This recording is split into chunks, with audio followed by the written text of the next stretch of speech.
पूजा कर लिए। मिठाई है, माता रानी को चढ़ाना था। देखिए बहुत भीड़ है, हाईवे रोड पे हैं हम लोग और गए थे मंदिर। यह है स्वयंपुर, ये है सलेमपुर, जिला देवरिया के पास पड़ता है। इधर बहुत, इधर देखिए ये मॉल है।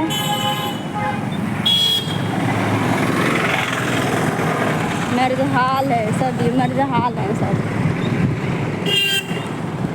बहुत अच्छा यहाँ का भी नज़ारा है। देखिए आप लोग कितना अच्छा सजावट हुआ है